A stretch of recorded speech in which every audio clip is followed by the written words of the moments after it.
4 सदा में उन्होंने चेक्स तकसीम किए और चेक्स तकसीम मुझे नहीं पता किस हैसियत में किए। ज़ाहिर सी बात है क्योंकि उनके पास अभी तक कोई एज़ सच ऑफिशियल ओहदा तो है नहीं। उनके बारे में यही सुनने को मिलता है कि नहीं, नहीं वो तो घरेलू औरत है, उनका सियासत से कोई लेना-देना नहीं है। इसके अलावा कोई सोशल वर्कर तो वो है नहीं, पीर नहीं है, तो पीरी-फ़कीरी के तो तवीज़ गंढे के तो पैसे लिए जाते हैं। मतलब ये कोई वो तो काम है नहीं कि जी कोई सोशल वर्क हो रहा है। और इसके अलावा जो है खैबर पख्तूनख्वा की हुकूमत, ज़ाहिर सी बात है पाकिस्तान तहरीक इंसाफ की है, तो क्या उधर केपीके की जो खजाना है, जो केपीके जो गवर्नमेंट है, उसको क्या चूना लगाया है और उन पैसों से जो है इन्होंने ये आगे पैसे तकसीम किए हैं, वल्लाह आलम भाई मैं इस बारे में कुछ नहीं जानती।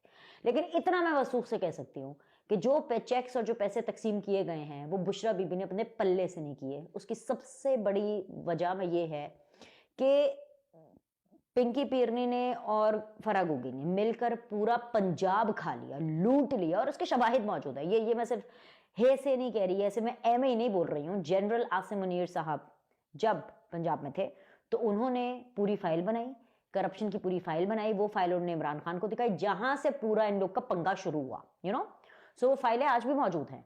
वो अलग बात है कि उन्हीं फाइलों की बेसिस के ऊपर मैं कहती हूँ कि भाई ये जो गोगी है ये भाग क्यों गई, क्या इसको पकड़ना मुश्किल है? बिल्कुल मुश्किल नहीं है, वारंट जारी करें, बिल्कुल पकड़ा जा सकता है।